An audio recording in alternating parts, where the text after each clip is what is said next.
Buenos días, hermanos. Después de una semana volvemos a reunirnos y le damos gracias a Dios porque estamos aquí, ¿verdad? Le agradecemos a nuestro Dios que otra semana más que Dios nos concede vida y que además de eso nos da muchas bendiciones. Le digo al hermano Chive, le digo que ahora no sé si será que estoy más grande, pero disfruto más la comida. Yo disfruto la comida como no tienen idea, y en la mañana me compartí un taquito que me supo bien sabroso.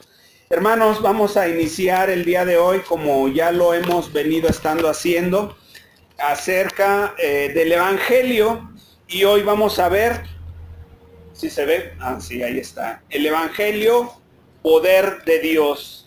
Y bien, aunque este pasaje en algún momento hace casi, si mal no recuerdo, como ya casi los 4 años, empezamos a ver esta carta a los romanos, pero hoy vamos a volverla a retomar, no como lo hicimos aquella vez, pero sí dando énfasis en estos dos pasajes que son muchos expertos dicen que es el resumen de la carta, ¿verdad? Es en esos dos pasajes que son el 16 y el 17, nos reflejan algunas cosas importantes. Antes de revisar el pasaje, quiero, como a veces es costumbre mía, a contar alguna anécdota, alguna ilustración. Y en este caso es un jovencito de Miami. Este joven se llama Grant Cramery, y bueno, viene, perdón si no lo pronuncio bien, mis hijos seguramente lo pronuncian mejor que yo, ¿verdad? Pero el hermano Pablo hace esta crónica, el mensaje de la conciencia, dice que este joven tenía una mascota y esta mascota era una cobra, ¿verdad? Ahora se utilizan ese tipo de mascotas, ¿verdad? Tigres, leones, serpientes, y en este caso era una cobra, ¿verdad? Esta cobra de 90 centímetros de largo, pues él pensaba que no iba a tener ninguna consecuencia. No se especifica cuánto tiempo tenía este niño, este jovencito con esta cobra, pero esta cobra él ya sabía que era venenosa, ¿verdad? Pero realmente estos animales no están domesticados, ¿verdad? Entonces la cobra en algún momento, quizá pasó algún tiempo sin hacerle daño, pero en algún momento se enojó y le clavó los dientes, ¿verdad? Entonces, esta empezó una competencia terrible entre la vida y la muerte. Es decir, la cobra el veneno empezó a circular en el flujo sanguíneo, de tal manera que el joven estaba ya en un camino a la muerte. Sin embargo, se llamó a la emergencia, llegó un antídoto, venía en camino el antídoto de un zoológico cercano, donde llevaban el antídoto para que el veneno no hiciera su trabajo y le quitara la vida a este joven. Entonces, este joven finalmente fue inyectado y finalmente el joven pudo ser salvado a través de este antídoto. Hicieron competencia el veneno contra el antídoto, pero gracias a Dios el veneno fue vencido. Y bueno, el hermano Pablo hace una referencia y una comparación entre el pecado, que es pues todas las faltas, nuestros errores, nuestros defectos, son como el veneno de la cobra, que van llegando al corazón del hombre hasta quererlo hacer negro, ¿verdad? Sin embargo, hay un antídoto muy eficaz, ¿verdad?, frente al pecado, que es precisamente Jesucristo y la salvación que Él provee a todo ser humano, ¿verdad? Entonces, a veces cuando alguien es picado o cuando alguien tiene alguna enfermedad, ¿qué es lo que normalmente uno dice? Pues, ¿cómo voy a ser sanado? ¿Cuál antídoto existe para que yo pueda ser rescatado? A otros, ¿y cuánto cuesta? ¿Y en dónde lo puedo conseguir? ¿Verdad? Vi una serie donde un muchacho tenía cáncer y pues él tuvo que pasar una serie de procesos para ser rescatado de ese evento difícil, ¿verdad? Y normalmente cuando uno se enferma, recurrentemente va a buscar una alternativa para la cual sanarse. Hasta la gripa, ¿verdad? Nos ha tocado, a mí me ha tocado donde tengo escurrimiento nasal y digo, ay, ¿cuándo se va a terminar esto? Y uno dice, voy a buscar una manera de poder resolverlo.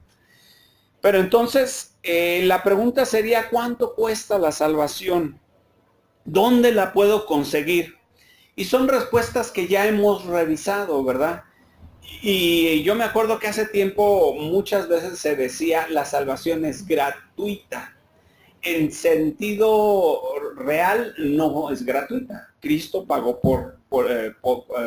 con su vida por nosotros, pero a nosotros en general un costo real a nosotros no. Fue alguien que lo suplió. Entonces, el pecado es un veneno mortal, pero Cristo es poder de Dios para salvación. Entonces vamos a empezar.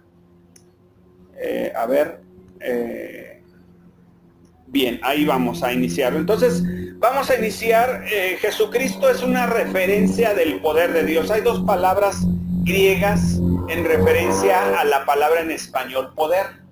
Pero la palabra que se utiliza en este pasaje es dunamis, ¿verdad? Que es algo que nosotros podríamos hacer referencia a dinamita o dínamo, ¿verdad? Pero entonces aquí, antes de iniciar con el pasaje, vamos a ir más atrás, ¿verdad? Jesucristo es una referencia clara del poder de Dios. Y vamos a pasarnos a algunos pasajes. Lucas 4:14, ahí nos va diciendo algunas cosas importantes y todos esos pasajes que están ahí vienen con referencia a la palabra griega que estamos haciendo referencia, que hace en Romanos capítulo 1, versículo 16. Entonces dice, y Jesús volvió en el poder del Espíritu a Galilea, y se difundió la fama por toda la tierra de alrededor. Entonces dice, Jesús volvió en el poder del Espíritu. Aquí empieza Lucas describiendo cómo Jesús empezaba el ministerio, ¿verdad? En base al poder de Dios fue que Jesucristo se preparó hacia el camino de la salvación, haciendo un inicio remarcando que buscaran a Dios no en base a ritos, no en base a tradiciones, confirmando que la ley no es posible con solamente la ley alcanzar a Dios. No es posible, sino es basado en el poder de Dios. Y Jesús, como hombre, inició aquí el ministerio, ¿verdad? Poco antes habla de que fue tentado Jesucristo, ¿verdad? Entonces, aquí nos da una idea de lo que Dios enseña. No nada más fue por azares, vamos a ponerlo entre comillas, del destino, sino era porque Dios tenía trazado ese plan. Y la salvación precisamente, ese es el poder de Dios que está ofrecido a nosotros, ¿verdad? Entonces es importante que tengamos en cuenta que aún a pesar de que Jesús como hombre, como Dios hombre, pudo haber hecho, ni siquiera era, vamos a decirlo, él pudo haber buscado otros métodos para salvar al hombre, pero él lo hizo en confirmación de quién es él, ¿verdad? Es un Dios amoroso, es un Dios justo, es un Dios poderoso, es un Dios que tampoco le gusta el mal, el pecado, y en concordancia con esto vemos el ministerio de Jesús. Además de eso, manifestado a través de los milagros. ¿Qué quiere decir esto? Vamos a ver estos dos pasajes. Lucas 4:36 dice así la palabra de Dios: y estaban todos maravillados y hablaban unos a otros diciendo, ¿qué palabra es esta y con qué autoridad y poder manda a los espíritus inmundos y salen? Aquí cabe hacer mención que la otra palabra de poder tiene que ver con la autoridad. Y aquí vemos estas dos palabras, autoridad y poder, ¿verdad? Pero la gente estaba simplemente maravillada porque Jesús ejercía el poder de Dios para la salvación. Y no nada más, es decir, si nosotros vemos cómo el ministerio de Jesús iba enfocado a que la gente entendiera su pecado, que entendiera lo mal que se estaba comportando, lo mal que le estaba dando la prioridad a otras cosas y no a la voluntad de Dios. En el Antiguo Testamento vemos cómo dice Dios, misericordia quiero y no sacrificio. Quiero que me busquen realmente, ¿verdad? Y remarca muchas enseñanzas importantes para el pueblo de Israel que realmente no las estaban obedeciendo, no estaban siguiendo. Pero aquí la base del ministerio de Dios es que tenía un poder y con ese poder ejercía algún tipo de milagros, ¿verdad? Donde aquí los espíritus inmundos salían, ¿verdad? Nadie había hecho eso, ni por más seguidores de la ley y que se aprendieran los pasajes, porque realmente, hermanos, en aquel tiempo, la gente que era judía aprendía de memoria grandes porciones de la Biblia. Pero ni con tanto y que se aprendían esas porciones, lo obedecían como debía de ser. Entonces aquí, ellos, con todo ese conocimiento, no podían hacer lo que Jesucristo hizo, ¿verdad? En este caso, mandarle a los espíritus inmundos que salieran, y los espíritus inmundos simplemente salían. En Lucas 5:17 dice así la palabra de Dios. Dice, aconteció un día que él estaba enseñando y estaban sentados los fariseos y los doctores de la ley, los cuales habían venido de todas las aldeas de Galilea y de Judea y Jerusalén, y el poder del Señor estaba con él para sanar, es decir, Jesucristo. Entonces, otra vez manifestado a través de los milagros, el poder de Dios, pero Jesucristo en el ministerio, y vuelvo a hacer la mención, no hacía los milagros para como cual Houdini o no sé, algún mago de esos modernos que quieren apantallar a la gente. No era su fin apantallar a la gente. Su fin era llegar al corazón de las gentes. Y cuando le decía a alguno, decías, ¿crees en Jesucristo? Sí creo. Y luego les decía, entonces, levántate y anda, o lo sanaba, ¿verdad? Siempre veía el corazón de las personas. Y en Galilea, haciendo referencia, a muchos de ellos no eran sanados por la incredulidad que tenían con respecto a Dios. Entonces es importante. Pero ¿qué otra cosa más? Manifestado en la misma cruz y en su resurrección. Primera a los Corintios capítulo 15, que tiene poco que lo revisamos. Vamos a volver a leer ese pasaje. Capítulo 15, versículos 3 y 4, nos dice, y muchas veces lo escuchamos también en la cena del Señor, ¿verdad? Pero porque primeramente os he enseñado lo que asimismo recibí, que Cristo murió por nuestros pecados conforme a las Escrituras, y fue sepultado, y que resucitó al tercer día conforme a las Escrituras. Es decir, que el Evangelio tiene este sello.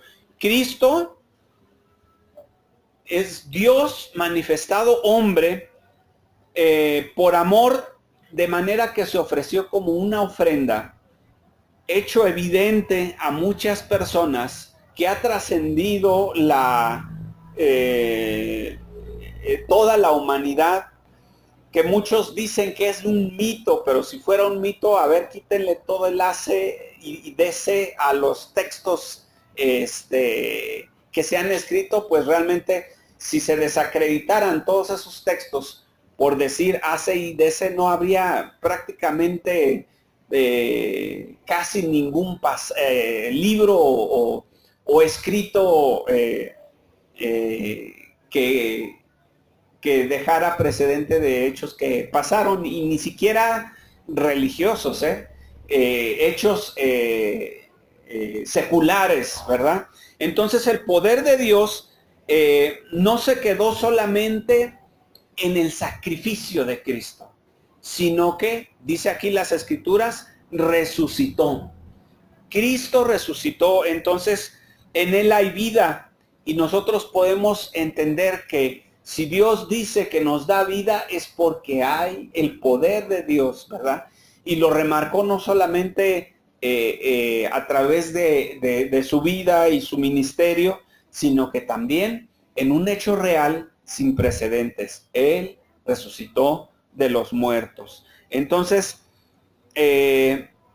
finalmente Jesús, al terminar su etapa aquí en la tierra, habla con sus discípulos y ¿qué les dice? Vayan y prediquen el evangelio a todas las naciones, ¿verdad? Dice, por tanto, id y haced discípulos a todas las naciones. Ya lo vimos dentro de los pasajes que nos hemos aprendido de memoria, ¿verdad? Dice, enseñen todas las cosas que os he mandado, y aquí yo estoy con vosotros todos los días hasta el fin del mundo. Entonces, el poder manifestado en la misma cruz y en su resurrección. Vamos a continuar, hermanos. El evangelio es poder de Dios para salvación. Aquí viene el propósito, ¿verdad? La salvación del hombre. Y es triste lo que en el pasaje que sigue, yo seguramente sé que muchos de ustedes lo han leído, y algunos les ha llamado la atención algunas cosas, pero este pasaje del 18 hasta el fin del mismo capítulo es una descripción triste de lo que pasó, está pasando y pasará. Dice, así nada más voy a leerlo del 18 al 25. Dice así la palabra de Dios: porque la ira de Dios se revela desde el cielo contra toda impiedad e injusticia de los hombres, que detienen con injusticia la verdad. Porque lo que Dios se conoce les es manifiesto, pues Dios se lo manifestó, porque las cosas invisibles de Él, su eterno poder y deidad, se hacen claramente visibles desde la creación del mundo, siendo entendidas por medio de las cosas hechas, de modo que no tienen excusa, pues habiendo conocido a Dios, no le glorificaron como a Dios, ni le dieron gracias, sino que se envanecieron en sus razonamientos, su necio corazón fue entenebrecido, profesando ser sabios, se hicieron necios, cambiaron la gloria de Dios incorruptible en la semejanza de imagen de hombre corruptible, de aves, de cuadrúpedos y de reptiles.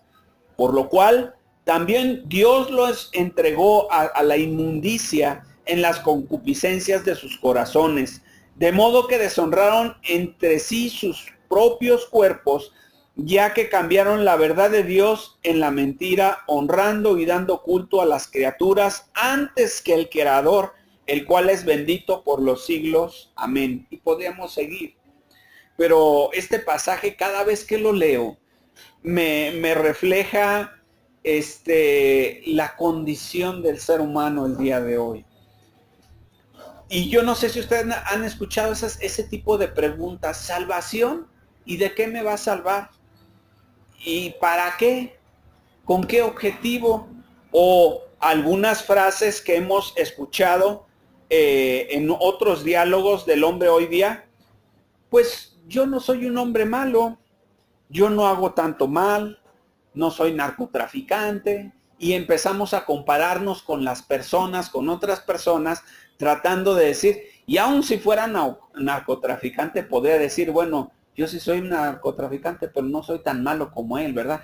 Es decir, que siempre va a haber alguien con que compararse para decir, yo estoy en otra categoría, estoy en una categoría más arriba, por lo cual Dios tiene que considerar lo bueno que me he portado.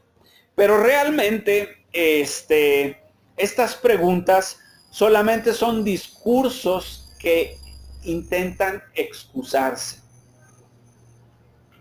Y el ser humano es así, hermanos. El ser humano tiende a brindar excusas. ¿Por qué llegaste tarde? No, pues es que se me atravesó una vaca, ¿no? Y no sé si alguna vez sí me llegó a tocar a mí en otro tiempo antes, en caminos realmente de hace mucho tiempo, pues sí veías una vaca ahí cruzar o algún animal. Hace mucho tiempo también me tocó que íbamos en un camión y el camión, el autobús le pegó a una vaca y la vaca se murió. Porque el camión iba muy rápido y realmente, este, pero aquí en la Ciudad de México podemos decir, no, es que se me ponchó una llanta, vino un tránsito, vino el que me quería vender chicles y ponemos excusas con tal de decir, no llegué a tiempo o cualquier otra situación. Entonces, cuando nosotros, digamos, estamos siendo confrontados con alguna verdad, lo mejor que tenemos que hacer como hijos de Cristo es ir por la verdad. Y si esa verdad me confronta a mí contra la verdad de Dios y contra a lo mejor mi mal comportamiento, yo tengo que decir, Dios, estoy de acuerdo. Yo quiero ir como tú dices, ¿verdad? Entonces, como les digo, esta situación de lo que explica aquí Romanos no es una cosa nueva. Pablo les estaba escribiendo a los romanos, pero ahí había personas que eran judías, ¿verdad? Que conocían a Dios. Y créanmelo, ellos se daban cuenta perfectamente de lo que estaba pasando, pero también no era algo nuevo. Si nosotros nos regresamos un poco antes, o un mucho antes, en los primeros pasajes del Génesis, podemos ver claramente la situación de Sodoma y Gomorra, ¿verdad? Ahí el pasaje que aprendimos de Génesis 6, donde nos dice que la maldad del hombre era mucha, era de continuo el mal, ¿verdad? Entonces, en Éxodo 32 nos habla precisamente cómo recién librados de ese yugo en Egipto, perdón, después de haber cruzado el mar y ya estar en un momento de tranquilidad en cuanto a su enemigo, que podría ser directamente el pueblo de Egipto, ¿qué fue lo que hicieron? Moisés se va al monte a estar directamente con Dios para que les diera la ley. ¿Y qué hace el pueblo? Pues se empiezan a juntar cosas que eran de valor, ¿eh? A ver, díganme, a ver, hermanos, denme sus teléfonos, aquí vamos a hacer una casa, un edificio. No, pues que a lo mejor José dice, no, mi celular me costó mi trabajo, ¿por qué yo voy a hacer eso? ¿Verdad? Porque resultaría un poco absurdo, ¿verdad? Hacer eso. Pero imagínense, ellos estaban dando cosas de valor que les habían dado la gente precisamente de Egipto, ¿verdad? Iban con joyas, con brazaletes, con anillos y todo, y ahí ponen para hacer, perdón, aquí es para que se despierten, ¿verdad? ¿Qué hacen? Un becerro de oro, que, o sea, la verdad es que nosotros nos ponemos a pensar y no sé qué hayan tenido en la mente, en su mente, para pensar en que ese becerro era Dios. O sea, la verdad uno piensa, pero ¿saben qué? A veces el ser humano hace dioses, no sé si han escuchado, pero hubo un tiempo en que a Maradona le decían que era como Dios y había una religión, ¿verdad? Y ahora que lo ven acá en Culiacán ya se dan cuenta que su Dios está un poco, está un poco gordo y un poco, necesitado de Dios, del Dios real, ¿verdad? Entonces, eso pasó justo después de haber sido rescatados. Entonces, este pasaje nos muestra la condición del ser humano que realmente necesita tener salvación. Entonces, la condición del hombre es realmente trágica y ahí empezamos el milagro de la salvación. Dice, porque no me avergüenzo del evangelio, porque es poder de Dios para salvación. Ahí vamos a dejarlo. Entonces, el milagro de la salvación es precisamente, marca un propósito de todos aquellos que entiendan su realidad y digan, yo me acerco a ti, Dios, y quiero acercarme a ti hoy y para siempre, imperfecto delante de ti,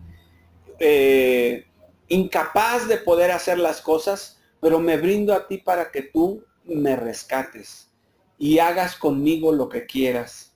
Y es casi decirle, barro, o sea, imagínense que ustedes son un barro y le dicen, aquí, Dios, me deposito en tus manos, tú hazme como quieras, ¿verdad? Pero no es que, imagínense una pieza de alfarería que le dijera a su, oye, espérate, ¿qué no ves que esta muesca aquí me gusta? No, a ver, ve cómo le haces, pero aquí me dejas como yo quiero. Entonces, no, ¿verdad? El alfarero debe de hacer su obra.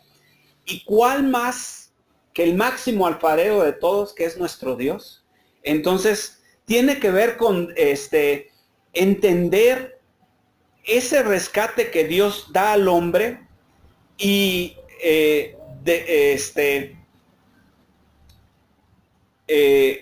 hemos visto cómo algunas personas, aún en las condiciones más adversas, sabían que hay en algunas prisiones de Estados Unidos y de otros lugares de Centroamérica, como hay personas, o por ejemplo maras salvatruchas, que son de las personas que son más sanguinarias en las regiones donde ellos viven, matan a las personas en condiciones que uno dice, qué corazón tan oscuro debe de haber tenido para matar así a las personas. Entonces, aún así, en esas condiciones, el poder de Dios se manifiesta y Dios puede rescatar a esas personas. Y nosotros no somos quien para decirle a Dios a quién rescatar y a quién no. Entonces el poder de Dios se manifiesta. Entonces hay que creer que el poder de Dios no es una bonita frase, ¿verdad?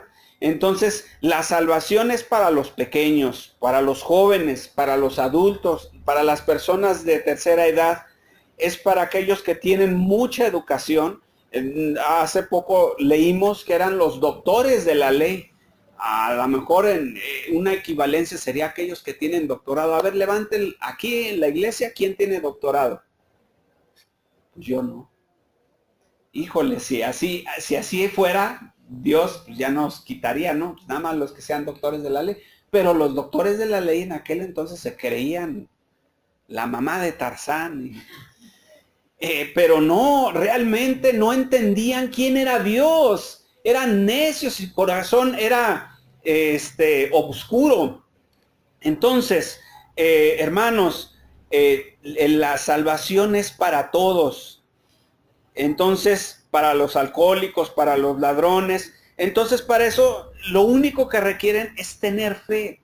Por eso hablamos de que no hay un mérito, un mérito que el hombre gane, por tener fe, al contrario, es como decir, agárrame, como alguien que se está cayendo del precipicio y extiende su mano y dice, Dios, agárrame, tómame de la mano. Entonces Dios, con su infinito amor, te toma de la mano y te rescata. Entonces, así es que no debemos de menospreciar el poder que Dios ha ejercido en mi vida y en tu vida. No debemos de menospreciar ese poder que puede alcanzar a otros, porque es poder de Dios para salvación. Entonces, voy a hacer un comentario que el hermano Samuel Pérez Millós expresa en uno de sus comentarios. Dice, la palabra no me avergüenzo es importante, dice. El cristianismo no era algo bienvenido en Roma. No era algo que es, eres cristiano, ven, mira, siéntate. No, era, vete de aquí o te vamos a meter en la cárcel. No eran bienvenidos aquellos que se decían cristianos.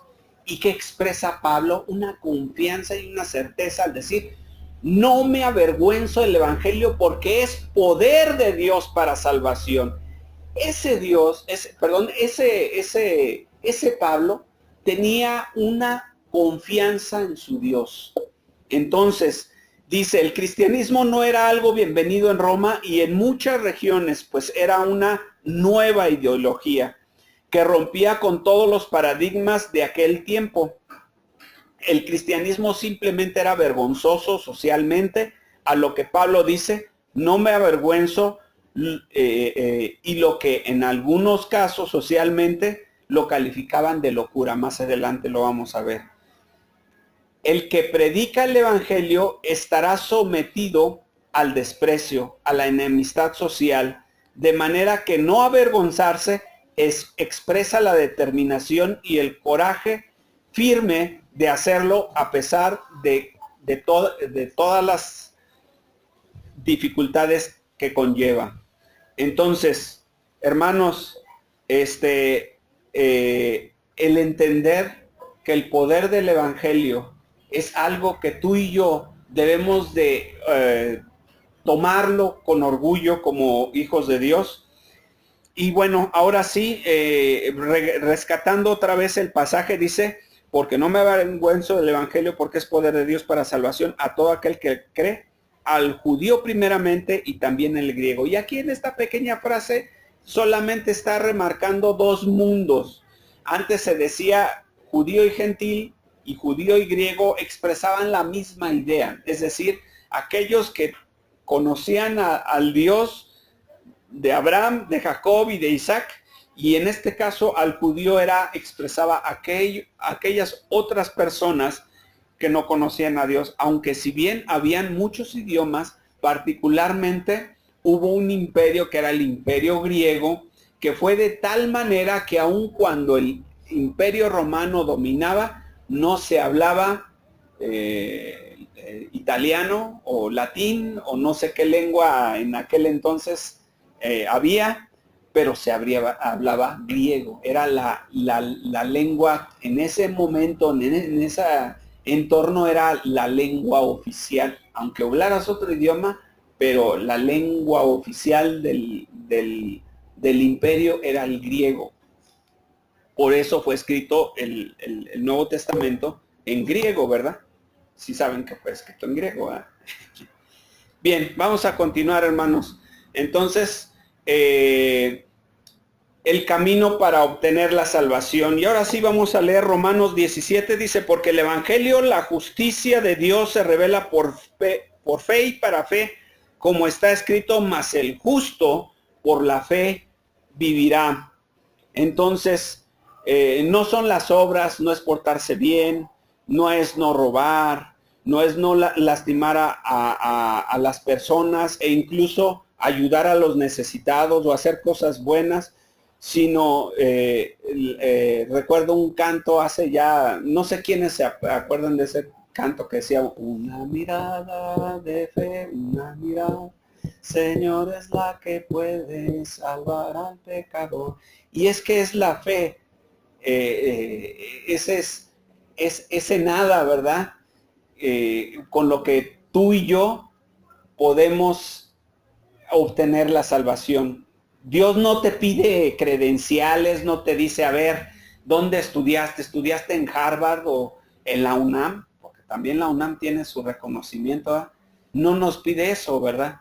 Dios solamente nos pide fe. Entonces, por eso dice, mas el justo por la fe vivirá. Y esta pequeña frase es repetida en el Antiguo Testamento y es repetida en el Nuevo Testamento. Claramente haciendo la conexión entre que Dios es congruente con lo que dice. Dios muestra su congruencia a través de la Biblia. Entonces, por otro lado, algunos pueden decir que asisten a la iglesia, dice, no solo es asistir a la iglesia, ¿verdad? Y algunos pueden decir a la iglesia bautista o a cualquier iglesia cristiana, o predicar o enseñar. Eso no, y ya lo hemos visto, eso no te da la salvación. Eso solamente es una obra, pero lo que te da la salvación es tener fe. Entonces, el camino para obtener la salvación no hay otro, ¿verdad? Aunque si bien creemos, y bueno, a veces se puede mantener una idea incorrecta, porque mucha gente habla de fe, incluso hasta gente, no, es que yo tengo fe en mi X, ¿no? Tengo fe en esto. Pero la fe que salva es tener fe en la persona de Jesucristo.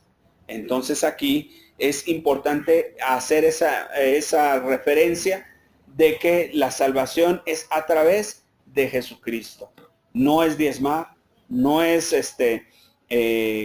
cantar en el coro u otra cosa, es tener fe. Entonces es bien claro que nosotros entendamos esto. Punto número 2, como vamos de tiempo, voy a apresurar, aunque empezamos algo tarde. El alcance del poder de Dios en la vida del creyente. Entonces, ahora aquí vamos a ver los pasajes que hablan acerca de la palabra griega dunamis, poder, pero ahora en la vida del creyente. Entonces vamos a iniciar con el poder de Dios para ser testigos. Y este pasaje, ¿alguien me lo puede decir de memoria?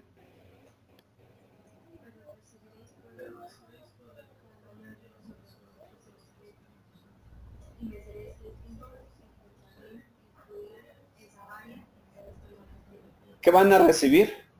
Poder, ¿verdad? Y ese poder era un hecho evidente. Ese poder era manifestado y realmente el poder va ligado al Espíritu Santo. Entonces, vemos en Hechos capítulo 2 cómo el Espíritu Santo estuvo en ellos y hablaron en lenguas e hicieron muchas cosas. Entonces, de ese poder es del que se trata. Pero ¿para qué es ese poder? ¿Para derribar murallas? ¿Para hacer hoyos grandes? ¿Para darle cachetadas al más grandulón de la clase? No, no es para eso. El poder de Dios es para ser testigos en Jerusalén, en toda Judea, en Samaria y hasta lo último de la tierra. No es un poder del cual tú y yo nos debemos de vanagloriar, sino al contrario, ponernos en disposición de Dios para que Él lo use a través de nosotros.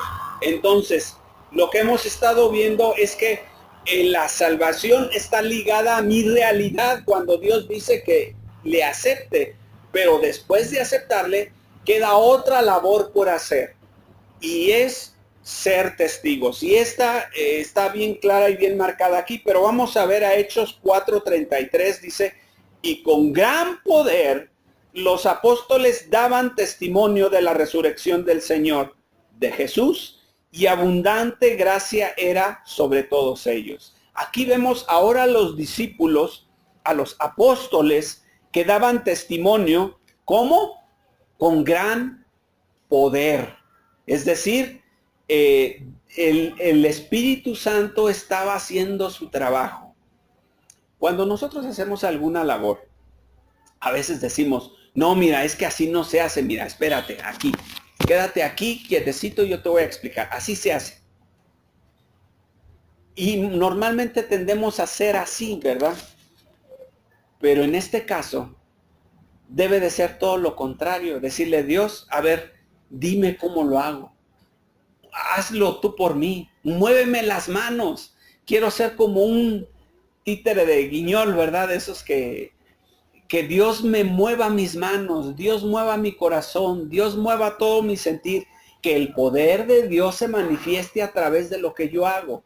¿Cómo? Dejándole las puertas abiertas al Espíritu Santo, porque hemos recibido el mismo poder que recibieron ellos. Y si ellos, después de que recibieron el poder, eran testimonio y hablaban de Jesús y hablaban de la gracia de ellos, y la gracia se manifestaba en ellos. Entonces, hermanos, cuando hablamos que el poder de Dios es para que tú y yo seamos testigos, yo creo que este simple hecho nos tiene que decir que no hemos hecho la tarea correcta o completa.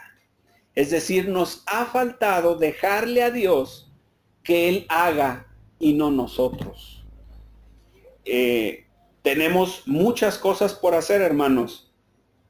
Pero si vemos este pasaje, tú y yo tenemos que decirle a Dios, Señor, ayúdame a hacer lo que tú quieres que yo haga. Yo les voy a hacer una pregunta, no me contesten, porque no se trata de contestar. ¿A cuántos le hablaste esta semana que pasó? ¿A cuántas personas le hablaste? Y yo creo que, sea cual sea la respuesta, yo creo que todavía nos falta hacer más. Y quizá algunos puedan decir, no le pude hablar a una sola persona. Entonces creo yo que estamos dejando que el poder de Dios se quede ahí guardadito, ¿verdad? Recuerdo cómo alguna persona agarraba la Biblia el domingo y la guardaba, y pasaba la semana, ahora sí voy a la iglesia, y no la agarraba. Entonces el poder de Dios es de manera similar. El poder de Dios es para salvación. Entonces tú y yo no debemos de quedarnos satisfechos con lo que hemos hecho. Yo le he predicado a Cristo a muchas personas, pero primero no es mérito mío, es porque Dios me salvó, primero. Y la otra es porque Dios me dice que lo haga. Entonces, gracias a Dios que lo he hecho. Pero si soy objetivo, realmente Dios me dice, todavía te falta más, mijito, has hecho muy poco. Entonces, teniendo este entendido, hermanos, tú y yo debemos de entender que Dios nos da el poder para ser testigos. Seguimos. El poder de Dios genera milagros en nuestras vidas. Y vamos a ver Hechos capítulo 6, 8. Estamos recorriendo Hechos, ¿verdad? Y habla de Esteban, una persona que era discípulo, pero que no era el apóstol, ¿verdad? ¿Y qué pasa con Esteban? Dice, aquí vemos, dice, y Esteban, lleno de gracia y de poder, hacía grandes prodigios y señales entre el pueblo. Una persona que no participó de estar con el maestro, pero entendió el mensaje. ¿Y qué hizo? Ejerció el poder que Dios le daba. Otra vez, vemos cómo Dios obra en aquellos que dejan que Dios obre. Entonces tú y yo debemos de entender esto y tener esta convicción que tenía Esteban. Esteban llegó hasta la muerte, ¿verdad? Y no lo veía como un castigo, como una situación muy... él murió contento de lo que estaba haciendo. Entonces, había una convicción.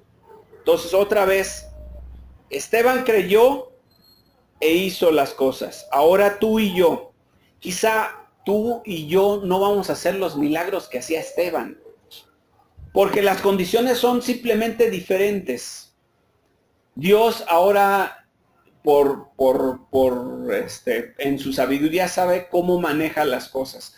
No quiero decir que que los milagros estén coartados por ley, sino que sí, Dios puede usarnos en algún milagro, que no lo hace como lo hacía antes, pero lo hace a través de otro tipo de milagros, ¿verdad?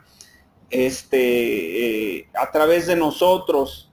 Y cuando tú le crees a Dios, Dios te va a usar. Y una gran bendición que a mí me dio fue mi madre que no era cristiana, que me decía, hijo mío, tú quédate ahí en donde tú estás, pero yo jamás voy a ir a tu iglesia, no voy a creer en lo que tú crees, yo aquí pónganle el nombre que quieran, yo no me voy a mover de mi religión. Ella sí me decía. Pues Dios en su misericordia la tocó verdaderamente, y cuando voy me dice, hijo mío, mira, me maravillo, me comparte ella así pues como la madre a un hijo, ¿no? Me dio mucho gusto que una vez platiqué con una, y no sé de dónde me salió, yo que ni hablo tan bien, me salieron las palabras y le testifiqué a esta persona. Y así es como Dios obra, cuando en corazón sincero y humilde dejas que Dios te use. Y así Dios usa, aún no teniendo la preparación, porque para ser testigos no se requiere una preparación exhaustiva. Vemos al endemoniado gadareno que fue a compartir a Decápolis, ¿verdad? Y no necesitaba haber tomado un curso con su diploma, ¿verdad? No, él lo hizo porque el poder de Dios estaba en él, a través de que él creyó y compartió. Entonces tú y yo debemos de compartir. El poder de Dios no tiene límite en nuestra vida. Y vemos Romanos 15, 19, dice, abramos la Biblia en Romanos 15, 19, dice, con potencia de señales y prodigios en el poder del Espíritu de Dios, de manera que desde Jerusalén y por los alrededores hasta Lírico, todo lo he llenado del Evangelio de Cristo. Qué bárbaro, o sea, el apóstol Pablo nos deja en el kinder del kinder del kinder, ¿verdad? Porque él podía decir con esa confianza de que lo hizo, pero ¿qué? En su poder, en su capacidad. Él dice, no, en el poder del Espíritu de Dios, otra vez el poder del Evangelio. En acción, dando registros desde Jerusalén hasta Lírico. Pablo es un gran ejemplo para ti y para mí. Y a lo mejor no te digo, hermano, que vayas a Lírico, ¿verdad? A lo mejor ya se llama de otro nombre, no sé. Hay algunas ciudades que sí mantienen los nombres antiguos, ¿verdad? Pero otros simplemente han cambiado. Pero creo yo que tú y yo, Dios a través de esta palabra nos demanda que hagamos más, que no nos quedemos conformes, que dejemos que el Espíritu obre para que Dios vaya haciendo su obra. Y quién sabe si Dios nos da la oportunidad de ir hasta regiones que no podemos ni imaginar. Pero todo inicia por dejar que el poder de Dios tome las riendas totales y que se manifieste en nuestras vidas. Y ahí no habrá límites. Vamos, el poder de Dios nos ayuda en nuestras debilidades. Dice segunda a los Corintios capítulo 12. Ay, perdón, muchas gracias. El poder de Dios nos ayuda en nuestras debilidades. Segunda a los Corintios 12, 19. Es un pasaje que ya hemos leído también y que continuamente a veces lo mencionamos. Y dice el apóstol Pablo, dice, y me ha dicho, bástate mi gracia, porque mi poder se perfecciona en la debilidad. Por tanto, de buena gana me gloriaré más bien en mis debilidades, para que repose sobre mí el poder de Cristo. Entonces, es la debilidad, y Él se gloriaba en su debilidad para que el poder de Cristo reposara sobre Él. Y esa es debe de ser nuestra oración, que el poder de Dios repose sobre nosotros. Entonces, estás débil, estás en una situación difícil, deja que el poder de Dios se manifieste en ti, porque Dios lo va a hacer. Efesios capítulo 3, versículo 7 dice así, dice, del cual yo fui hecho ministro por el don de la gracia de Dios, que me ha dado según la operación de su poder. Y el poder de Dios te hace no solamente compartir el evangelio, sino también servir en la iglesia. Porque si tú y yo servimos en la iglesia, no es por nuestra capacidad, es porque el don de Dios se manifiesta en nosotros, el poder de Dios. Y así, tú eres ministro de no sé qué. Y entiéndanse ustedes como ministros, ministras de Dios, donde quiera que estén, porque Dios quiere trabajar en medio de ustedes. El poder de Dios nos ayuda para ser ministros. Y finalmente, el poder de Dios nos fortalece. Efesios capítulo 3, versículo 16. Y voy a leer el 1 de Timoteo 1:7, los voy a leer los dos seguidos. Dice, para que os dé conforme a las riquezas de su gloria el ser fortalecidos con el poder del hombre interior por su espíritu.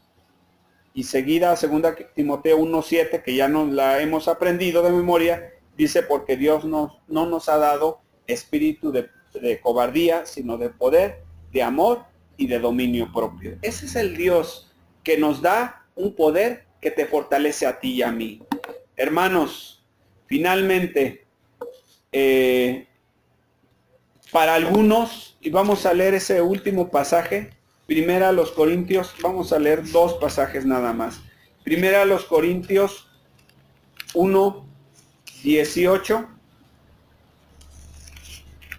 Y dice así la palabra de Dios, porque la palabra de la cruz es locura a los que se pierden, pero a los que se salvan, esto es a nosotros, es poder de Dios. Y esto da pie para la siguiente predicación. Para algunos es locura, pero para nosotros ha sido poder, no mío, sino de Dios. Entonces, segunda a los Corintios 1:8, pues no tiene 7, algunos a lo mejor sí se dieron cuenta. Dice, por tanto, no te avergüences de dar testimonio del Señor, ni de mí preso suyo, sino participa en las aflicciones por el evangelio según el poder de Dios. Entonces, otra vez, hermanos, el evangelio no es un bonito título para ponernos en las campañas o un logo ahí de la unión de jóvenes, el poder de Dios para salvación. No son bonitas frases, es una realidad que nos hemos olvidado de ella. Y es una realidad que tú y yo debemos de aferrarnos a ella, entenderla, entender a nuestro Dios y decir, sí, Señor, perdóname, porque el poder de Dios no se ha manifestado como tú quieres que se manifieste, como tú has trabajado y como tú deseas que aún en pleno siglo XXI, tú y yo hagamos patente ese poder de Dios. Vamos a orar. Padre Celestial, te damos las gracias por la oportunidad que nos das, Señor, de compartir este mensaje que sin duda alguna me hizo reflexionar y también reconozco que no he hecho la labor como dice tu palabra. Te ponemos en tus manos nuestras vidas para que el poder que tú has querido que se manifieste en nosotros se haga patente, Señor. Permítenos aferrarnos a Él para ser testigos, para fortalecernos en medio de las debilidades, para hacer milagros en el sentido de buscar que otras personas acepten tu salvación. Y Señor, también para ser fortalecidos en medio de cualquier situación y de cualquier adversidad. Gracias por tu amor, te lo pedimos en el nombre de nuestro Señor Jesucristo. Amén.